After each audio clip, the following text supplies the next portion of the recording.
రెడ్డిగా BRS లోకి RSP బీఎస్పీకి రాజీనామా కేసీఆర్ తో భేటీ రేపు పార్టీలో చేరే ఛాన్స్ బీఆర్ఎస్ బీఎస్పీ పొత్తుపై బీజేపీ కుట్ర చేసింది ఆర్ఎస్పీ పొత్తు రద్దు చేసుకోవాలని హైకమాండ్ నన్ను ఆదేశించింది మాట తప్పలేకనే పార్టీకి రిజైన్ చేస్తున్నట్టుగా ఆయన ప్రకటన చేసిండు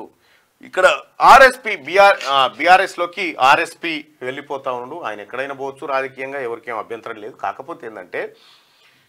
ఇప్పుడు ఆ ట్వీట్లో నేను ఎప్పటికీ బహుజనవాదినే ఎప్పటికీ అనేటువంటి కొన్ని మాటలు చెప్పినారు అయితే విషయం ఏంటంటే హైకమాండ్ ఆదేశిస్తే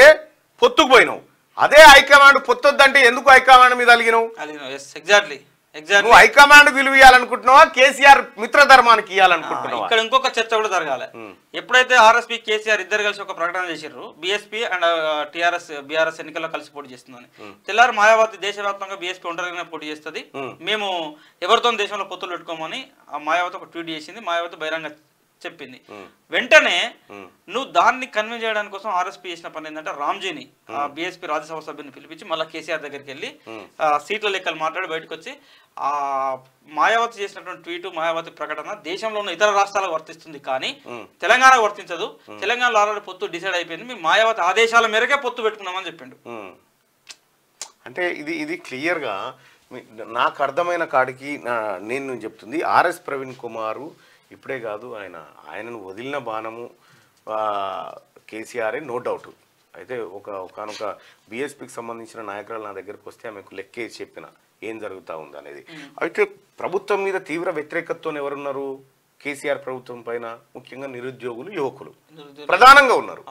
అయితే నిరుద్యోగుల అంశం దేనితో ముడిపడి ఉంది టీఎస్పీఎస్సీతోని ఉద్యోగాలతో ముడిపడి ఉంది కాబట్టి ఆ నిరుద్యోగులకు సంబంధించినటువంటి మెజారిటీ ఓటు బ్యాంకును కనుక బీఎస్పీ చీల్చగలిగితే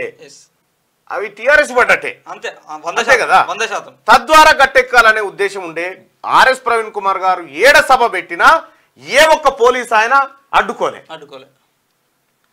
అవన్నీ స్ట్రాటజీలో భాగం జరిగిపోయినాయి షర్మిలను కూడా మొదట్లో బాణం అనుకున్నారు వదిలేరు మనం చెప్పింది నిజం కానీ షర్మిలకు తత్వం ఎప్పుడు బోధపడ్డది అంటే జగన్మోహన్ రెడ్డి కేసీఆర్ ఒకటైపోయి షర్మిలను ఇబ్బంది పెట్టినప్పుడు షర్మిలను అరెస్ట్ చేసినప్పుడు అప్పుడు తత్వం బోధపడి అమ్మ మా రాజకీయం అంటే ఇట్టుంటుందా అని అర్థం చేసుకుని ఆమె రియలైజ్ అయ్యి కాంగ్రెస్ వైపు వచ్చింది రైట్గా ఆర్ఎస్ ప్రవీణ్ కుమార్ గారు బీఆర్ఎస్ లోకి చేరుతాడేమో రేపు